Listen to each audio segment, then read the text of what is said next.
Network. We're about to go to the Real Man Block guest line. And like I told you, man, I've got a great guest for you today. Good friend of mine, Miko Grimes, former co-worker, and now doing big things on her own in the podcast world. Like I said, man, we got to support black media. Miko, we're supporting you, baby. Welcome back to the show, man. How you doing? Good. Thank you for having me back. Yes. I'll talk to you in a minute.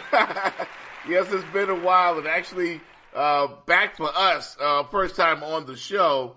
But, man, this is great, man. I'm so proud of the things you have accomplished since the last time we worked around each other. And we both worked for the colonizers, as my listeners like to call them.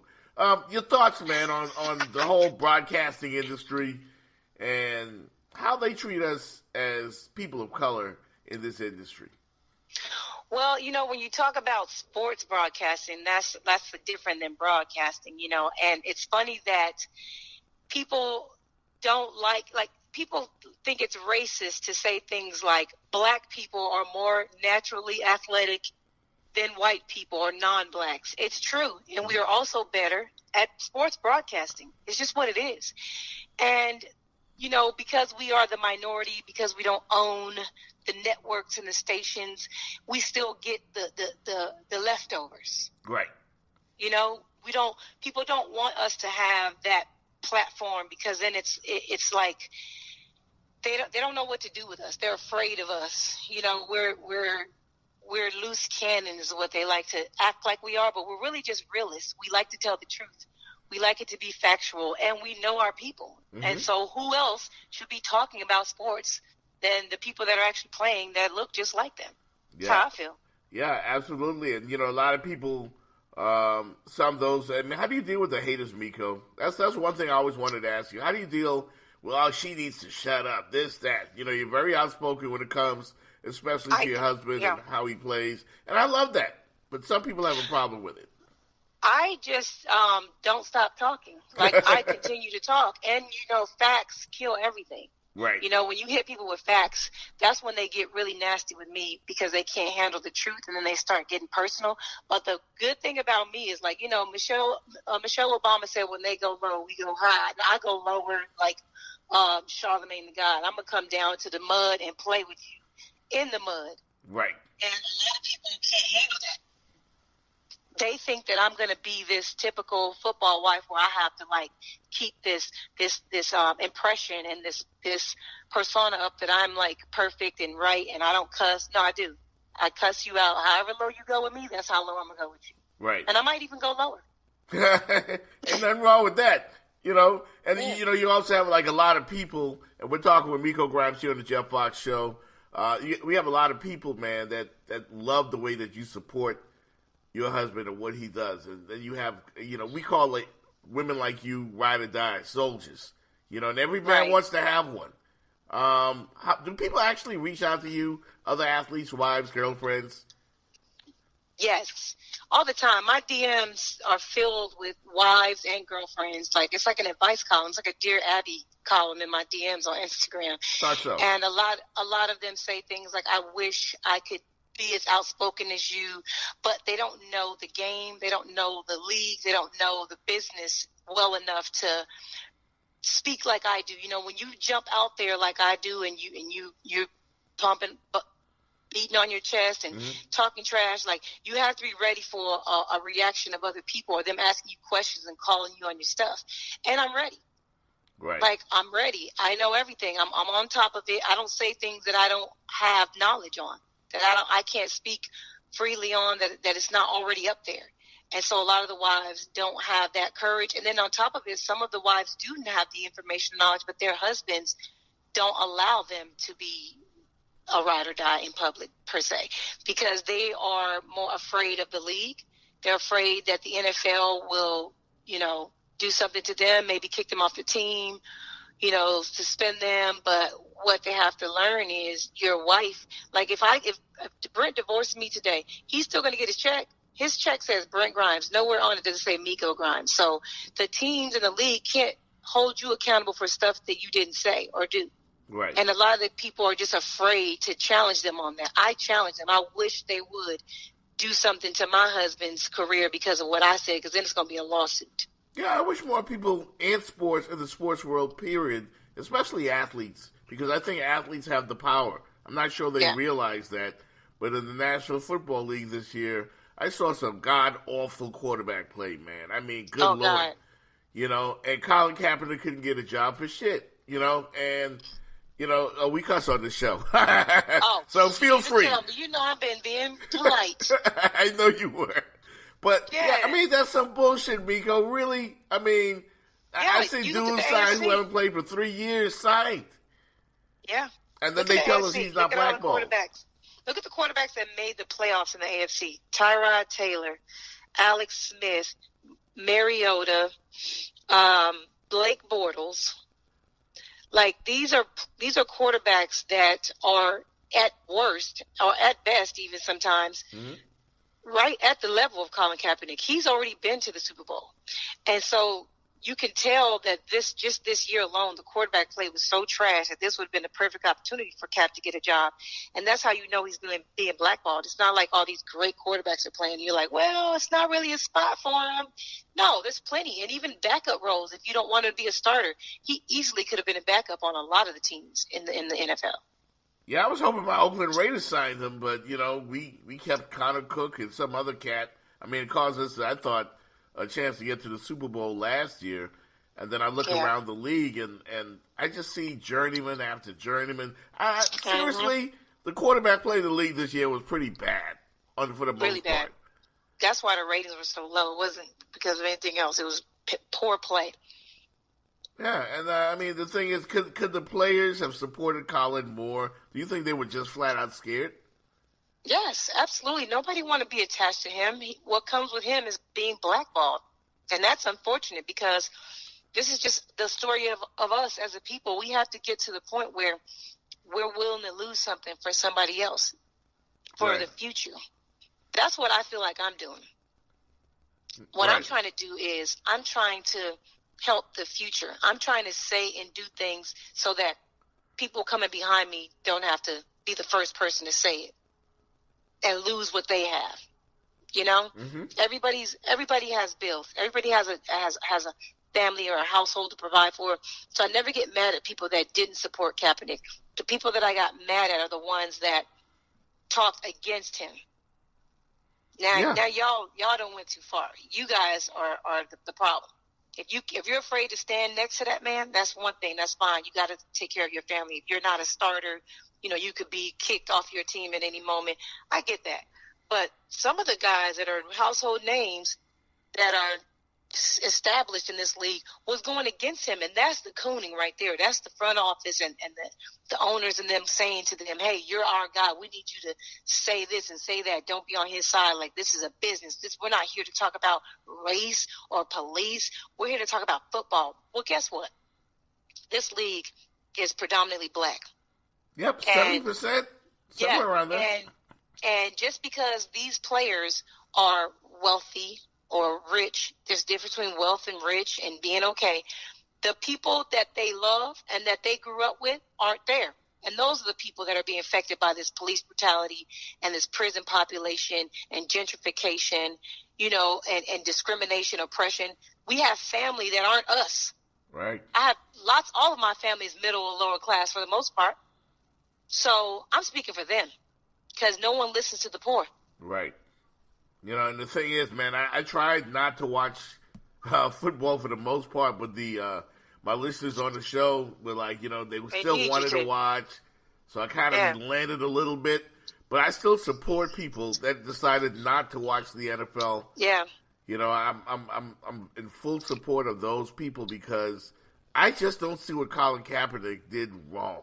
I don't see where he was disrespectful, and I think people like 45 and the mainstream media tried and successfully, in some cases, changed the narrative. Of course. That's what America does. That's America. Anytime something happens to a black person, America finds a way to switch it around and make us feel like we shouldn't be, we should get over stuff. Like we shouldn't be continue to ask for stuff. Didn't you guys get, first it was civil rights, and then, now it's like, all these things for black people because you guys are treated badly. Like, when is it enough? When you actually do something for us, it'll be enough. Right. Like, our people are still slaves, in my opinion. Like, we're still slaves. And people think that because we're not in shackles and being hung, that's not slavery. But when you look at the urban communities, like when I go to visit my family and I can't find organic fruit, I can't find healthy foods. Everything has GMOs in it. The only jobs in the community are thankless, going nowhere type of jobs. You have people that are trying to make it. And at some point you get tired and you start doing things that are illegal to try to get over the hump and get over the edge. And that's exactly what this system is designed to do. It's designed to make you get to that point where you are willing to do something you're not supposed to do just to take care of your family, and boom, that's how they get you. Yeah. And then even if you do, stay on the straight and narrow and struggle, the police come in and plant things on you in the community. Ain't that some bullshit? Listen, yesterday I talked on the show, the day before I mentioned on the show about a place called Prospect, I believe, where the sergeant was fired by the mayor because he was planting evidence on people that it also happened in Cook County in Chicago, and you had convictions overturned because of these things. Yeah. I mean, this shit is happening today. It's happening. And think about all the people that are in jail right now for crimes they never even committed. But because our system is so flawed and screws black people, like when you look at certain crimes that we do, we get 3 times as much time in jail for the same crime that a non-black person commits. Yeah, they have ridiculous. a system to destroy us.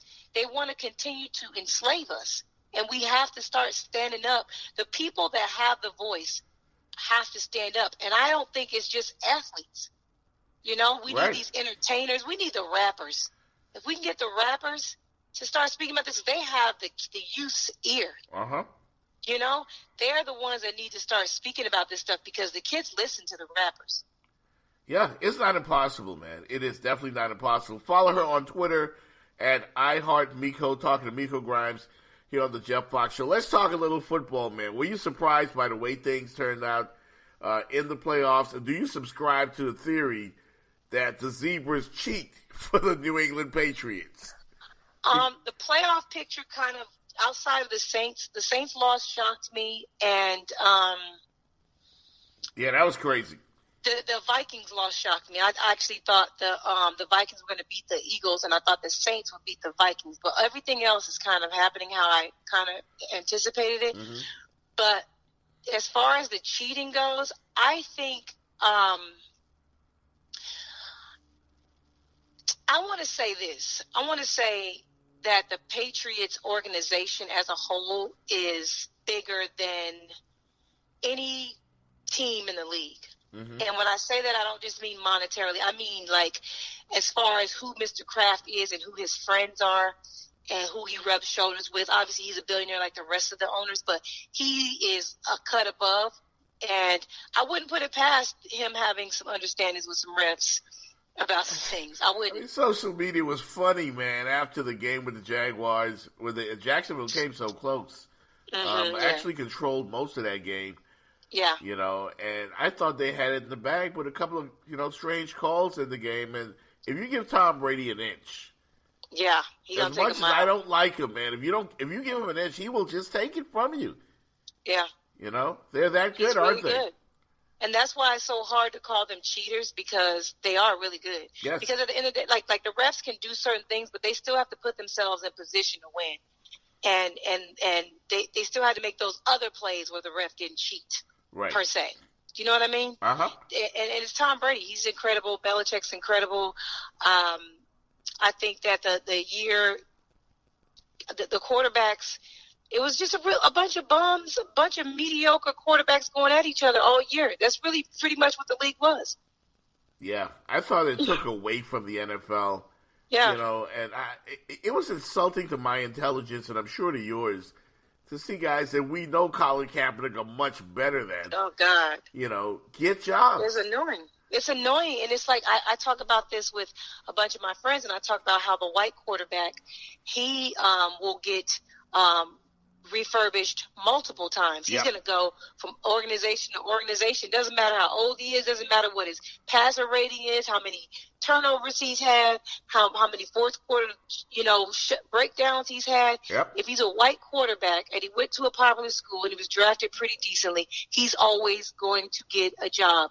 Black quarterbacks, the minute you show that you have a weakness in your game, the minute they see, all you can do is run, or you can't stay in the pocket, or all you are is a pocket quarterback, or, you got a DUI, the minute they have an opportunity to get rid of you, you're gone. Yeah.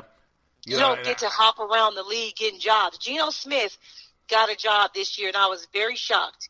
I was shocked that he was a black quarterback that pretty much has shown the league what normally would consider you're out of the league, because he showed some moments in his game where you could see them getting rid of him. Yep. And not because I don't agree with it.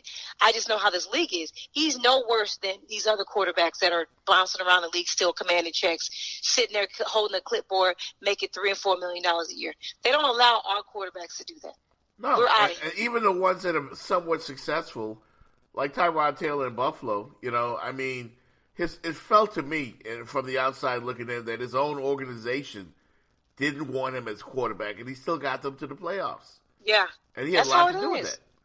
That's how it is. If that's a white quarterback, they're supporting him, they're sticking by him, and they're going to pay him. Absolutely ridiculous. Because they were winning games. They were winning.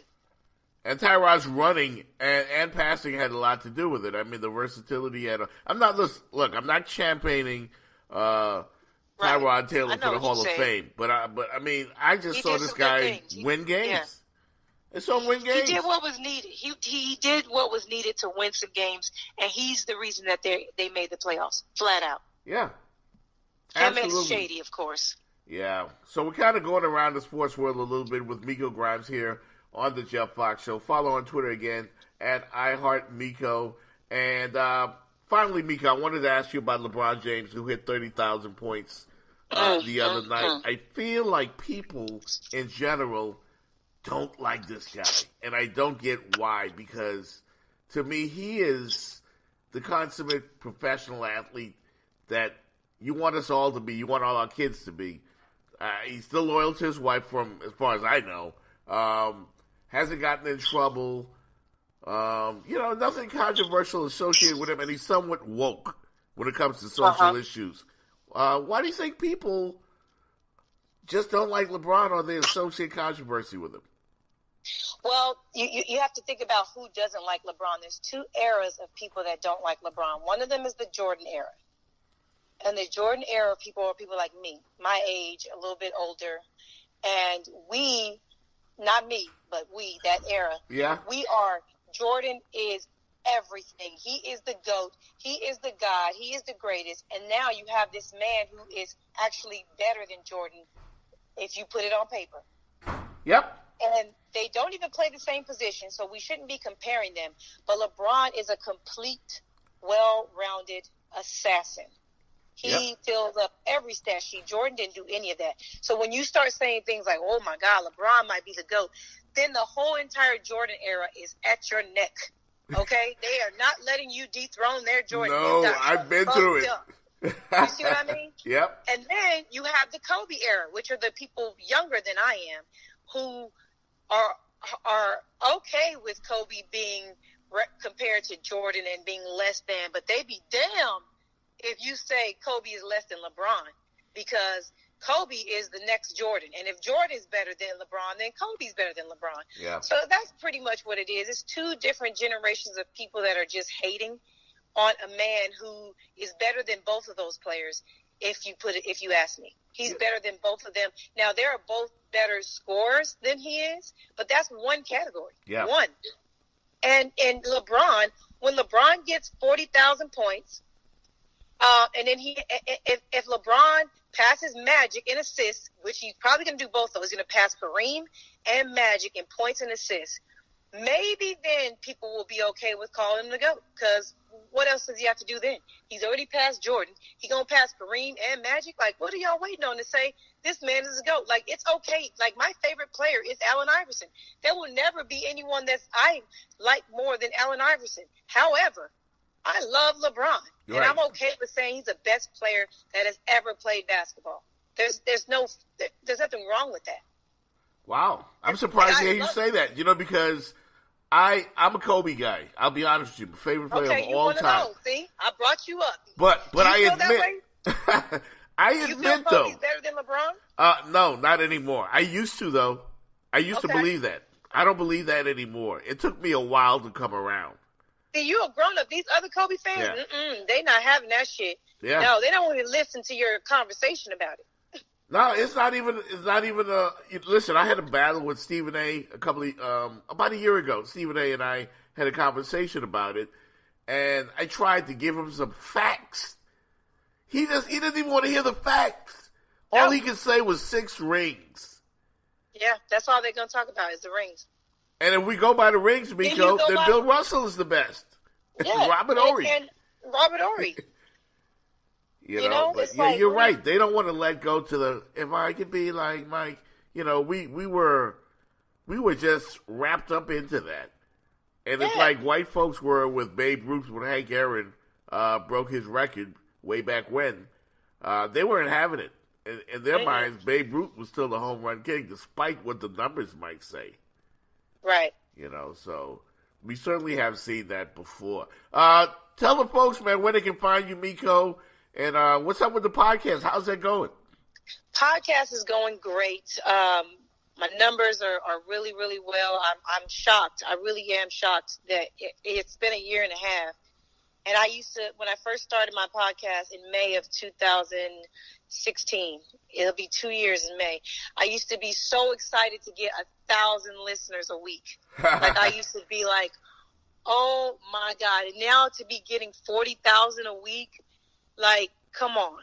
Like, I can't even, I don't even care if it goes any higher than this. Like, I feel like I have made it. I have accomplished my goal. I never thought I would get to this. So I feel like people like me, and they don't have to always agree with everything I say. Right. But they like me, and they like my podcast. And so I'm going to keep doing it. You can find it on iTunes. It's on Audio Boom. It's on Spotify. It's on iHeartRadio. It's everywhere. It's pretty much everywhere. And on my social media, all of my social media, my Snapchat, my Instagram, my Twitter is all iHeartMiko, just spelled out. My name spelled M-I-K-O. And outside of that, I'm doing a lot of interviews. I'm doing a celebrity basketball game for the Pro Bowl this Saturday in Orlando. I'm doing a CIAA celebrity basketball game. I'm doing a celebrity kickball game. I'm going to be on Vlad TV again. I'm hoping to do another Breakfast Club interview. So I'm just moving right now. I'm moving. I'm trying to get my own sports talk show, pitch it to some networks and everything. And I'm just going to keep going because people are listening, man. Like, if they're going to listen, then I'm going to give them the business. No doubt. You keep going, man. Don't stop because, you know, there were some people that tried to throw a monkey wrench in the program. But, hey, what God got for you, man, ain't nobody going to be able to stop it. It's for me. It's for you. That's what my dad always said, you know. So certainly we support you here on the show. We appreciate your time. We're going to talk again because you are a terrific follow on Twitter. And some of the topics, especially the grown-up topics. Last night we was into the little butt sex. Yeah. Yeah. Hey, man. How long sex should last. Yeah, we get into some fun topics on Twitter, man. I think I'm a good follow on Twitter, too. I like to mix it up and not just talk about sports. I'm a grown-up, you know? No doubt, man. And that's the kind of people we have to listen to the Two Live Stews Radio Network. We got some freaks up in here, so we're going to keep it 100 with you. So certainly they will be following you, Miko. And thanks again, man, so much for joining the show. Yeah, tell the Stews I said, what's up? You know, I worked with them in Atlanta. I worked at 790 The Zone with them, and then I worked at 560 with you. Right. Yeah, we're all family. Yes, we're all family, man. Yeah, Doug and Ryan, they both do shows here on the network as well. Doug and Ryan. Okay, cool. Yeah, I'm so gonna I'll have to check definitely y'all pass out. that I didn't word. even know where you went. I didn't know where you guys went. I know they got rid of all our black asses except Omar. Yep. Yep. We know how that is.